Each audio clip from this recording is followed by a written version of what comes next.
Thanks for staying with us. Now, Governor Bello Matawalle of Zamfara State has urged the federal government to declare a state of emergency on security. The governor, under the ruling All Progressive Congress, gave the advice when he received the Assistant Inspector General of Police in charge of Sokoto, Kebbi, and Zamfara, Ali Janga, on a courtesy call on Wednesday in Gusau. Mr. Matawalle said declaring a state of emergency was the only available avenue of ending the increasing security challenges at hand. He said no one feels safe anymore, and the only way to return the country on the path of sanity is to act out of the box, he stressed. Now, tonight we want to review our security in our neighborhoods by asking how safe are you, and what are the security measures in place in your area, if you even have any. And please let us hear what you have to say. Remember, you can join the conversation. Send us an SMS or WhatsApp to 081-803-84663. We'll open our phone lines at the second half, but you just bear with us, send your messages at the point now. All right, so I don't know where to start from. When I saw this, I said, God have mercy. Like, can we continue to just stop all of these things that has to do with, saying all the things that we need to say to make it look like, Talk is cheap. Talk is cheap. The real issues here is that every single time somebody is being slaughtered in their sleep. We heard of the stories that happened in Jos, in Plateau State, where the people had to carry the 35 or 38 bodies to the National Assembly to say, please stop this. I mean, we've talked about several issues when it comes to security over and over again. So tonight we just really want to ask, maybe we'll start from everyone here. Do you really feel safe, just living in your neighborhood? Let me come to you, Uti. No. Well, so safety is an illusion.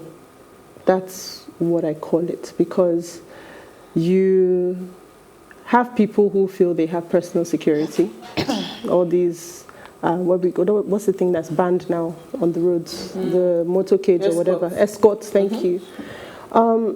Safety is largely an illusion for all of us, because safety comprises of so many things. I think about it when we drive on the road that today, if you got into an accident, odds are there probably isn't a doctor qualified enough to treat you. That's a degree and a measure of how safe you are. Then if you come to the fact that right now, when you're driving on the road, your head is constantly on a swivel. You see a traffic light, and the question is not whether you should stop. Your question is whether it's safe enough to stop. So even the insecurity sometimes forces you to break the law because it's unsafe to stop at the traffic light. Then you add in all the various factors that we're dealing with in Nigeria. I mean, we talked about some of it yesterday. The different criminal groups continue to proliferate. Terrorists, bandits, herdsmen. Call them. If you come into the intercities, then you talk about the area boys, you talk about the gangs, the beggars. It's an illusion. It's a very good illusion, because depending on where you are, you can almost convince yourself that you are safe. I remember during the riots, the NSAS. I remember saying, Ikoyi is so safe, Ikoyi is so safe. Then the prison break right in the center of the same Ikoyi, or the attempted prison break. So it's an illusion. And how much you believe the illusion is down to your personal circumstances and situations. Because some people are happy to be on the road at 2 a.m. I used to be one of those people, but I rearranged to say, you know what? As soon as it's dark, I'd rather be home. If I have to be out when it's dark, trust me, when I'm driving home, you don't want to step in front of my car by mistake, because I don't want to know. Uti, so what you said is beautiful. You want to be home, make sure you're done, this, that. People have been killed. Right? In their homes, I know. How do you make sense? That's the illusion of it. Yeah. So my illusion is that I'm home. For some people, home is just as unsafe. Let me come to you, ECD, and come to Jennifer. Well, Uti has practically said it all. And the key thing is that we do not understand the whole concept of illusion and safety currently. We are living in a bubble we feel that we are safe. But in actual fact, are we really safe? The other day I was going back home after the show. I got stuck in traffic. I didn't get home. I notified you. I didn't get home until close to 12 a.m. And what happened was this, that vehicles from this side were coming in and the opposite side were also. So at the end of it, there was a gridlock. Nobody was able to move. All I could think of at that particular point in time was, how do I turn back so that in case there's a robbery, I don't find myself being a victim of one. So it was, we're not safe. You might be in your house, you might be on the road, you might be in your car, you might be in an office. Anything can happen. The other day, we got the story, wasn't that earlier this year or sometime in the middle of this year, where people were in a barbing salon in broad daylight and armed robbers actually walked into the place and raided the place. Were they safe? They felt safe when they were there. But in actual fact, were they safe? That used to be so In the common supermarket, 90s. they went into the supermarket to get some groceries, and what happened? They were attacked. Robbed. They were robbed. So nobody is safe. Nobody knows when anything can happen or when they can be attacked by anyone. And when you're in the car, like Uti said, you see a traffic light, the first thing that comes to your head is, Me, I what don't is- stop at night. what though. is- I'm not lie. can I see anybody Write me around? tickets. Is there a non-entity around that can't might, stop at you know, night. attack me? You know, you have to be conscious of every single thing, even if it's a fly that flies by the window. It is essential that we know that nothing is cast in stone right This now. safety We're we're not talking safe. about, I was driving my mom. I took her somewhere this evening, so I was driving her back home, and you know, I just saw a group of boys at that Abraham Adesoya come in and all of that. I said, see, if Absolutely. anything should happen now, these are the first people that will pick up stones, smash Straight up. your Your windows glass down window. so they can rob or do whatever it is. Exactly. And these are people that constantly they are on that road. I mean, Admiralty, I hear that they wanted to erect a gate. Because I was passing which day, I think it was Tuesday or Wednesday, I heard can't it was remember. brought down. They demolished, I saw the government officials there demolishing that gate. It was brought But you down. haven't provided an alternative security for these people. These people are trying to see how can we put up measures, you know, to secure the place. Because that Freedom Way is a very horrible place to drive at night. I never, ever go through that road Even ever during again. the day, I try You know, not to go through You it. know, so, but let me hear Jennifer's thoughts, then I'll come back again. Yeah. Jennifer, but first of Yeah, all, you I'm have to okay. explain. You're in Abuja now, so what's happening first in Abuja first? In Abuja, I've not really heard anything in terms of insecurity, and I think that's because most of the people I know here, once we're done with work, we're back in our houses. We just stay indoor. But aside that, I've not really heard anything. But I know that for Lagos, I think the day it really dawned on me how insecure we are was the day my friend was coming back in the evening from work. So I think she stopped somewhere to get food, and it was that same Admiralty Way. Her house is close to, is off Freedom Way, so she was just walking home. And then she noticed that two guys from each side of the road were trying to come close to her. At first she thought, okay, probably the other guy on the other side was just trying to cross. But she kept on walking. So she was using her side eye to look at her side, and then to also be very conscious of what's going on. And then she noticed that they both came together, they said something, then they started walking fast. So they were almost coming to grab her when she screamed, and then she started running. So they were chasing her. She saw a restaurant, and then she entered inside. into it. And then she was panicking. And shaking. So the security guys in the restaurant had to come out to chase the guys and all of that, and then they just disappeared. They didn't even know where they ran to. And then she called us. She just said that she was really panicking because she was very close to home, and it was so scary. And I was like, oh my god. So and the reason why she was walking on the road was because there was serious traffic. It was total hold up. Like, no, the cars were not moving. So she said, okay, my house is not very far from here. I think I can just come down, buy food, and then walk home. And that was the story we had. And everybody, we were all very scared because you don't know. Sometimes you think, okay, it's just stopping in traffic or coming out in the middle of the night. This was about 6:30 p.m. and it was still a little bit bright, and they were trying to kidnap her around that time. And then you know how Nigerians can be. Nigerians always have this attitude of, it's not my business, I don't care, as far as it's not happening to me, I don't want to know. They can actually just walk by. People would actually see you getting kidnapped or being robbed, and they will just walk away and not do anything about it. You're basically just on your own. And I think that took a very big toll on me and my friends, because we're like, oh my God, this is not a very safe place to be in right now. But yeah, at the end of the day, you know, everyone is just, okay, God save us, God save us. It's all blood of Jesus that we're doing at the end of the day. You know, this thing didn't actually start today. It has been happening, it has degenerated to this level because of the fact that there have been no accountability, no repercussions for individuals who have been caught, you know, perpetrating this evil and these acts. So it is essential that we know that it's not because of what is happening now. It has started, it has been in existence, but now it's glaring. They're now I think the economic factor, but I don't know that I agree with that, though. Now. It's not a case of no repercussion, because, I mean, I remember as far back as 2013. Yeah. In fact, I think that was the first time I heard, I didn't know what their name was, I didn't know if they were called SARS or whatever, but that was the first time I heard a police officer say that in Lagos, if they catch you with a gun, there is no judge, there's no jury. They take you somewhere, they shoot you, they throw you in a grave, and you're done. So it wasn't a case of no repercussions. Yeah. The insecurity for me has always gone hand in hand with our economic situation in terms of its gravity. Because this situation that you just narrated about the salon, it was so rampant in the early 90s. Remember then you go to the salon, you literally are sat there. I remember then my sister stopped taking wallet or anything. It wasn't even so much phones at the time, but no wallet, no nothing. She would just take the money for her to pay, and she would go, because it was so common. There were certain salons in Festac then, they were robbed almost like every other month. So it was a common thing. Now, if you go further back into the 80s, it was common. We lived not too far from a very big petrol station.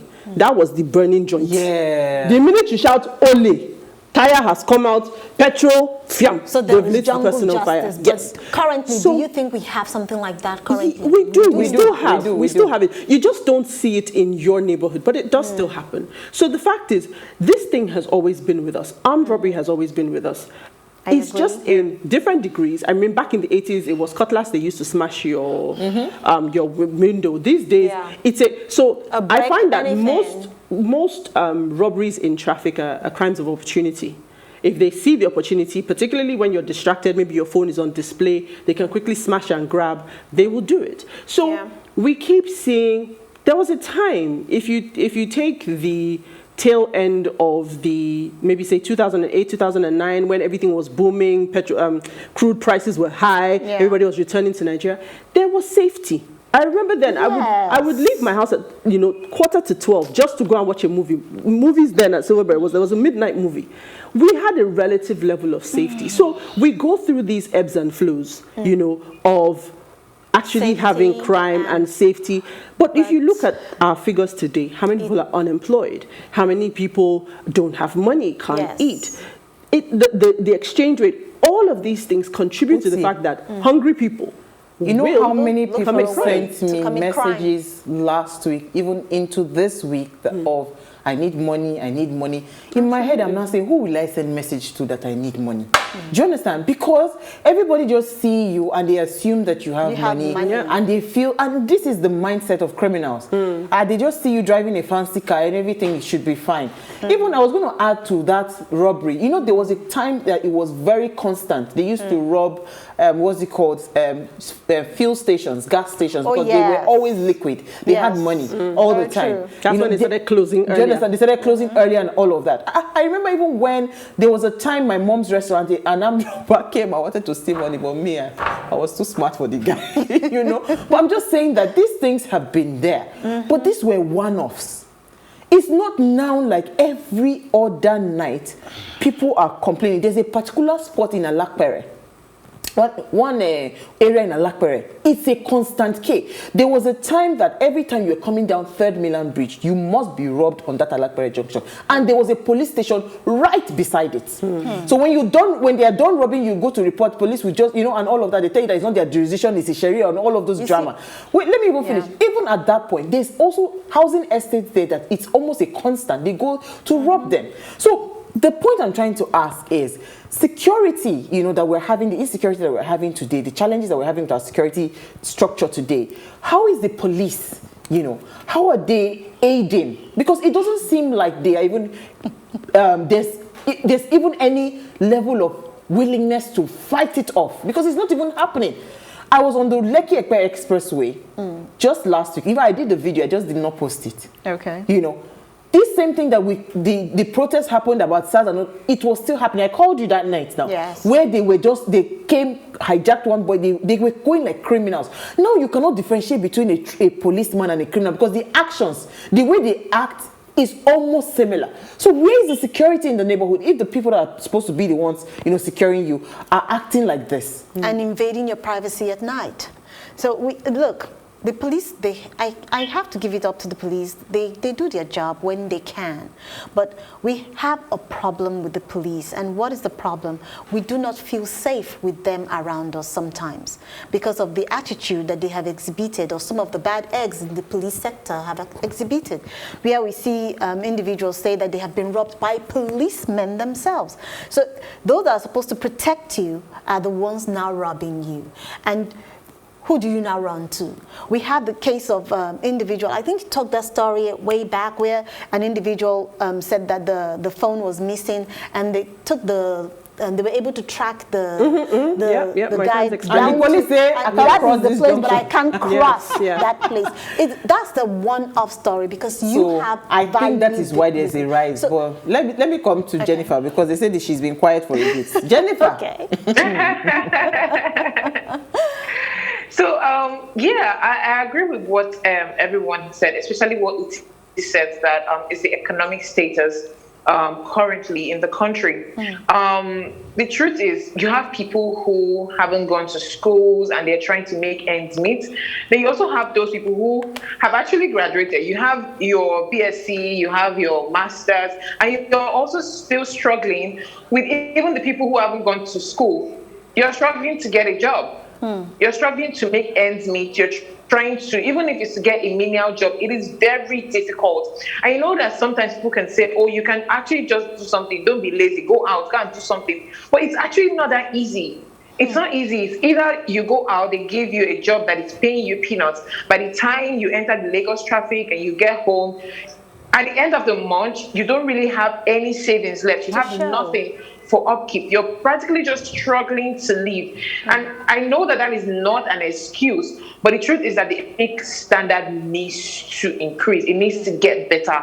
It needs to be a place where people are happy to live in. People actually just want to survive. It's actually very annoying. And then every time in the news, you see headlines that make no sense. We saw the headline about cattle, and I'm wondering, like, is that what we need right now? See the one we took today about airplanes. Is that what we need? Are we asking you for new airplanes? The ones we have is enough. Even the ones we have, they've not been properly maintained. And you're trying to build another one. We are not safe, and then nobody is saying anything about it. Wasn't it the other day we saw in the news where the Sep Buhari was trying to fire the, I think, who was it trying to fire? It doesn't make any difference. They're all the same. You're trying to fire him. Okay, who do you want to put in? Who else? Who can we trust to say, okay, in the next few months or in the next 1 year, the country is going to get safe, or when you're leaving your home in the morning, you feel better. Or weren't you there the other day, our makeup artist? She came to work, and then we saw her eyes swollen. What happened? She was leaving home, and she was coming to the studio, and she was attacked. She was so scared. And then the other day, somebody mentioned how the supermarket close to the studio was robbed. She went there to buy something, and she found out that they were actually robbing the supermarket. And it wasn't even at night. broad day. Broad daylight, yeah. Broad I remember that daylight. one. Broad daylight. So this time around, it's really not about night movement or you stay in your house. Yeah. I mean, look at the store owners. They were in their market and they were in their stores going about their business and they were robbed. You as a customer, you are walking in, you don't even know what is happening. You that's why, went in do you know that I buy actually bread. avoid Or you're going there banks. to get groceries. I avoid banks, so anywhere there's money, I You're avoid going there it. and there's nothing. You know what, let's take a break because we need to open our phone. Like, we just go quickly and we'll be right back. Stay with us.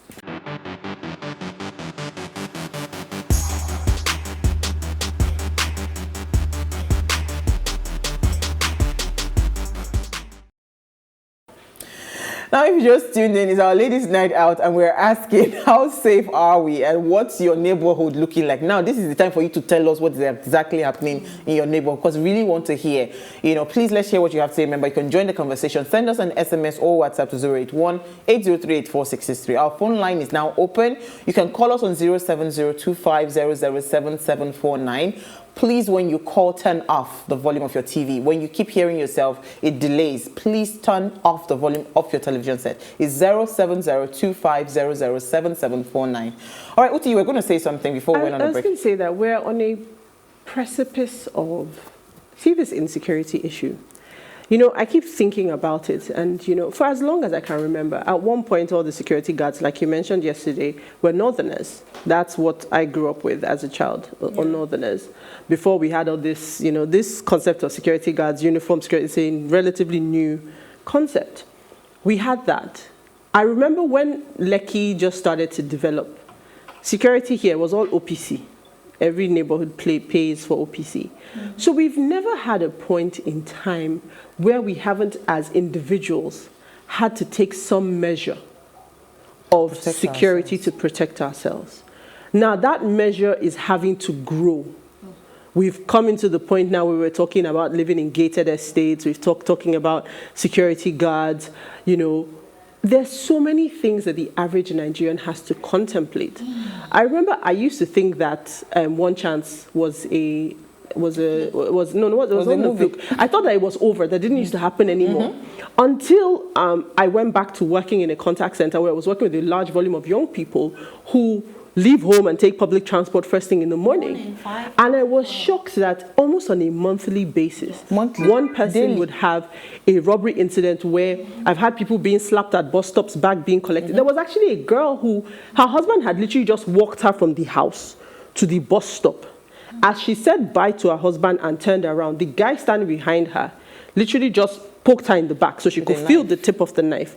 And the guy said, "Give me your bag." Her husband was, just what I mean? And so we've always had this situation.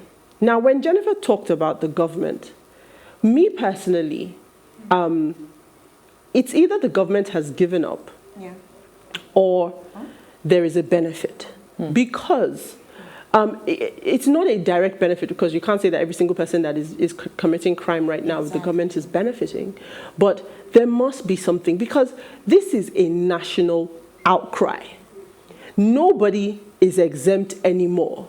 I mean, if you're getting robberies in Lekki, if you're getting robberies in Ikoyi, you're getting robberies on the mainland, wherever you go right now, you'd be certified insane if you thought you were safe. Yeah. Absolutely. So I find that when we start to talk about security, and I always say, look, see, you just do what you can. Personally, whatever it is, thank you. Whatever you can, whether it's that your glass is protected, smash and grab, whether I have decoy phone. It's not so bad now. At one point, I used to have decoy bag, because the beating is on a different level when you don't have something to give them. There was a time I was robbed. You know, there was a guy that I heard that told me that I have armed robber money in my car. Yes. Constant. Because the beating is extra. I remember a time when the armed robbers were patient enough to allow you to remove your SIM card from your phone. Then you give them your phone. They even make use of the SIM But card now. now it's like, because of all your bank stuff and all that, so you have to have a decoy phone, you have to have a decoy bag. I have literally been robbed in traffic before where nobody around me knew that I was being robbed. Not the people in front of me, not the people to either side of me. It was a military guy who was 2 cars down who noticed that There's what's something going wrong. on, and he came and said, hey, and they took off. So when we, Smashed my glass. you know, so when we talk about security, this question, how safe are we, on a scale of 1 to 10? Zero. You know Bad. what you said. Even you remember there was an incident that happened in Ikoyi, where it was the electrician. Because I want to take it back again to the economic situation of the country. You know, expanding this insecurity. The problem. Remember, there was a story that the electrician came and told them that he was trying to fix that something was wrong, and they killed the man right in his house in Ikoyi. I think his wife as well. They killed all of them.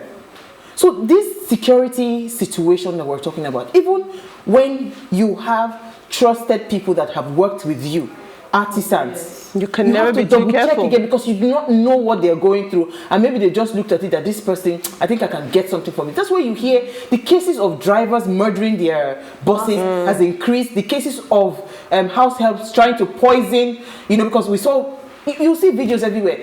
House help trying to poison the employees so that they can, probably get whatever it is they want to get and run away. They can actually get away with it.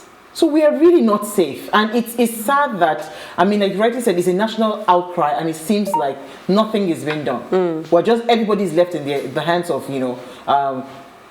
God for us. All. Aside from the fact that we have issues with the neighborhood, we have the story of them breaking into NDA and cutting away some people and killing some individuals as well, or officers in the process, and nobody has said a word about it. The government hasn't said anything. The government is the president. That's where I'm coming to. The president hasn't said a word about it. That's something we should also look at, because if the president has said, there will be repercussions for individuals who have perpetrated this act. And another thing we should also look at is, cool down. Another thing we should look at is the fact that they wouldn't have been able to do that. We talked about the the house helps attacking their bosses. Is the rat inside the house? There's a saying that is the rat inside the house that informs outsiders that, look, there's something here for us to go into. So if they had gone into the NDA and they were able to do what they did at NDA without, anybody coming after them immediately, then there is a problem. Somebody within the NDA did this and carried out that act. I don't even know that. You would have to be looking for something specific in the NDA for you to say that it was an inside job. I know there are people who say, yes, it was an inside job and as part of it. But, is an inside job. I asked myself, I don't know, we haven't, in the stories that I've seen, I haven't heard anything like, ammunitions were carted away or something. But you find that when there's an inside job, then there is something to gain. And I understand that the two people who lost their lives were not particularly senior officers. So I asked myself, what did they stand to gain? Okay, so I think this is why I was giving that illustration of Alakwere, saying that for the longest of time, once you are descending Third Mainland Bridge at a certain time, just be sure, be ready that there's armed robber waiting for you at that junction. Alakwere is a Waroshokia, right? Yes, and just not far from there's a police station. The reason I brought that illustration is, you said there's something to gain. You said something about the government, the president, the body language of the president. Is the body language of leadership or security personnel not telling that it is okay for, if you can defend yourself? Which of ministers was that said we're cowards, that people should defend themselves? Which is why I say that you don't get any inclination from the government today that this security issue is a pressing issue, because whether it's the fact that we think, okay, we're distracted by other things, so it's not that important, let's leave it until there's no way to go. Because look at what has happened in the northeast of the country. Jokingly, it has become uninhabitable. Look at what happened in the southeast recently. Everywhere you look, it's like there's no authority. There's no gatekeepers, as we call them. there to do the job. So everybody's building higher fences, getting more security. People are buying guns now to keep at home. You know, it's. You know, when we were growing up, remember they used to do, I don't know if they used to do it in South. In Kaduna State, there was a particular place. They would carry us to go and watch how they would hang armed robbers in poles and they would shoot them. It happened in Benin as well. Do you understand? Yes. So we used to watch them kill armed robbers. So they say if you steal, that is your fate. That's what will happen to you. So when Isi was talking about repercussion and all of that, because the level of free reign, let us just be doing it as we. Do you understand? It's like been too long. Yeah, but that level of repercussion, I mean, that's what got us to where we got to with SARS, because that's the approach the police took.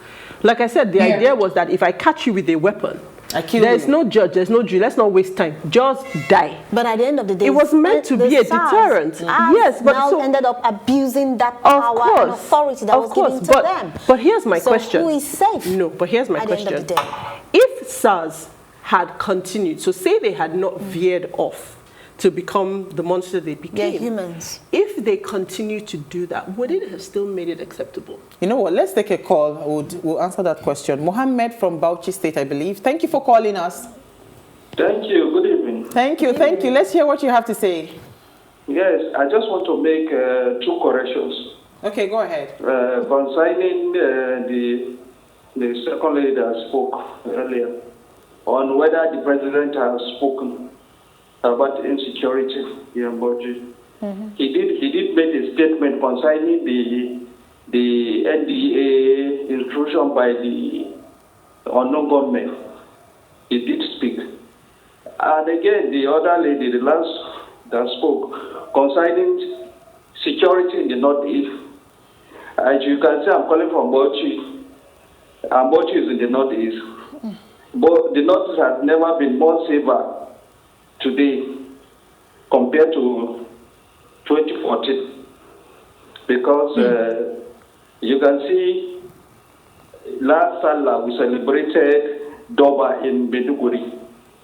And as a former banker, I remember in 2014, almost all banks were closed in the Northeast, but now they are open. People go to the market without fear of bombing, without fear of killing by Boko Haram. And you can see that Boko Haram are surrendering. Just today, 120 Boko Haram members and their leader surrendered. And even day before yesterday, the multi-task force, Joint task force, yeah? they killed 43 Boko Haram members.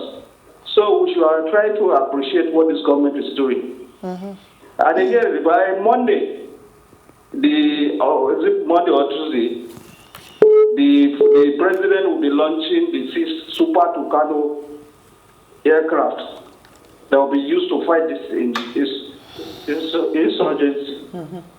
And no government has spent more on security than this government. So we should appreciate our government. Thank you. I mean, that's a good feedback from me. It's good that you're telling us what is happening in your neighborhood, and we're happy that there's some level of progress. If he's not saying, if it's not what he's reporting isn't correct, somebody else from your region should call and counter. So I mean, it's great to get that kind of feedback, but perhaps we are conditioned to appreciate the little things. Because when you are saying it's better, are you getting up to go to Bauchi today? Are you getting up to go to Zamfara? Are you getting up to go to Kaduna? Not at all. These are places that we all used to go to. And I know a lot of people relocating from Bauchi, relocating from Jos, relocating down either to Abuja or other places. Have we gotten to a point where we are safe, where these places, if your job today said they were moving you to Bauchi, would you be comfortable? We have a lot of Mohammeds today from Kaduna, but I wanted to hear Jennifer, but let me take Mohammed from Kaduna first. Thank you, Mohammed. Let's hear what's happening in Kaduna State. How safe are you? Honestly, we can't just from assume we don't know of country. Like speaking of nothing, don't meditate. Whenever I'm calling, people would say, "Oh, be careful with, be careful," and I'll be thinking, "Oh, Sorry, Mohammed, you might need to call back. Sorry, we really cannot make sense of what you're saying. Jennifer, you went to Bauchi recently, right? What'd you say? You were in Bauchi State recently. Yes. No. I went to Zaria. Okay, Zaria. Okay. I went to Zaria. I really can't say. Okay, so when we were supposed to leave Abuja to Zaria, a lot of people, even the people we're going to see in Zaria, had to tell us you must not come by road. And then we said, oh, we had our own security detail. And they said, no, do not try it. That would rather you go by train, come by train, and also leave by train. Do not go by road.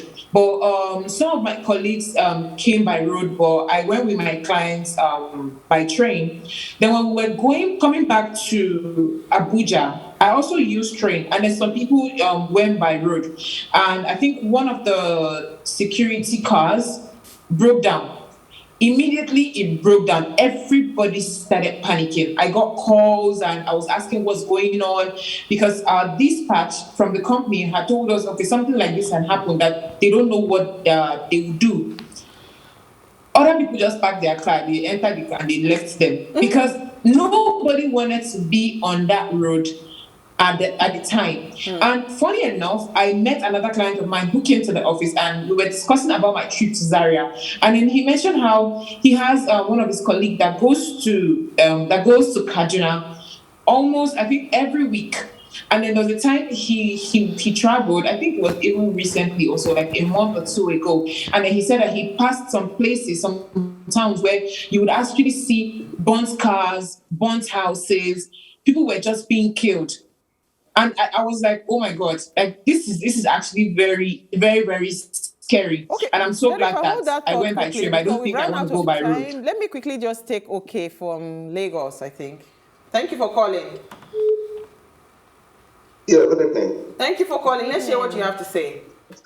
I was on the program yesterday when you had, I think it should be a consultant who came in yesterday. Yes. And people talked about the issue of insecurity, and he was saying the problem of the country is, the way we think in Nigeria, because I know that was exactly what he was actually saying. Yeah. Before one of you corrected him, that the problem of the country there is the insecurity we are talking about. It has nothing to do with our mindset. The system already we have is not working for now. Like the caller who just called again from the north, who was talking of Nigerian government buying jet fighters to solve the problem of crime. Presently now in Lagos State alone, the robbery in Yanoba, Orile, Mile 2, between 7 and 8 every day, it's alarming. Thank you. There is no way you can be coming back from Mile 2 going to Okoko. Once it is between 7:15, 7:20, I'm telling you, you are just going through Bermuda Triangle. Thank you. It's as if you get into that point, you may not even get to your destination, because the kind of people you meet there, how they are robbing people there.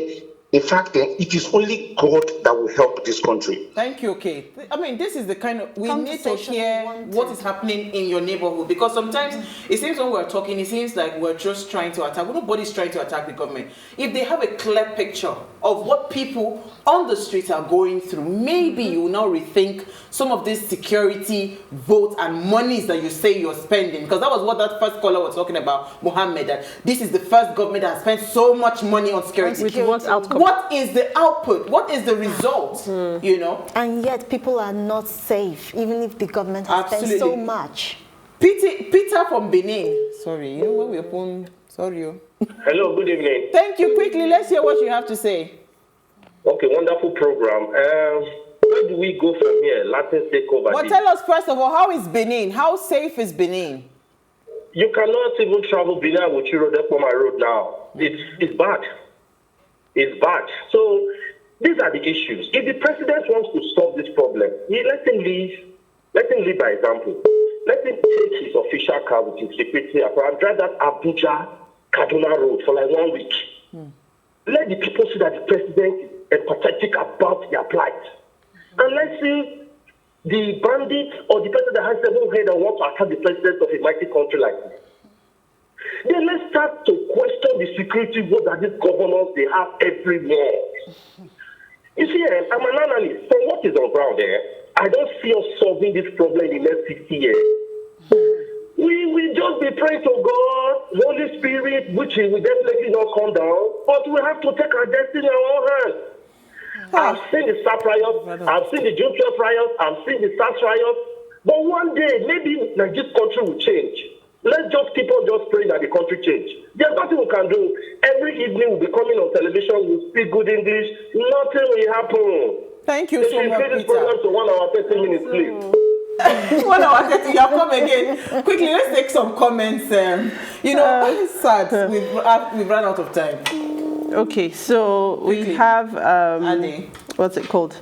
From Ade, says, good evening, spicy ladies. You all look stunning, thank you. Insecurity in Nigeria, especially northern parts, is the work of our leaders and politicians. The killing and kidnapping of citizens doesn't move them at all. Today, statistics show that Nigeria's GDP grew by 5.2% and nothing to show for it on an average Nigerian table.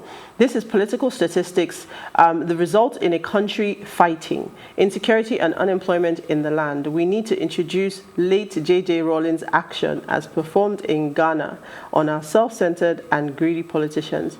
They are birds of the same feather and they flock together. That's from Adi.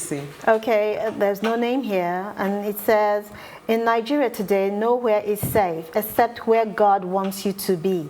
The leadership seems clueless at the moment. As well. Thank you, Jennifer. Thank you. Uti, thank you. You see, I think we need to bring back this conversation. I would really love for us to be able to maybe open our phone lines longer, let people call from different neighborhoods. Yeah. It's important for them to hear. Now, before we go, do ensure you follow us on Instagram. It's at Wayshow Africa. You can interact with us further, drop a comment. More importantly, we're planning a giveaway to say thank you to you for believing in the Ways brand and following the conversation. Thank you to everyone that keeps calling and sending in messages. We really appreciate you. So if you missed today's quote, here it is again. Safety and security don't just happen. They are the result of collective consensus and public investment. We owe our children, the most vulnerable citizens in our society, a life free of violence and fear. It's from Nelson Mandela. We'll see you tomorrow at 8 p.m. Enjoy. Bye.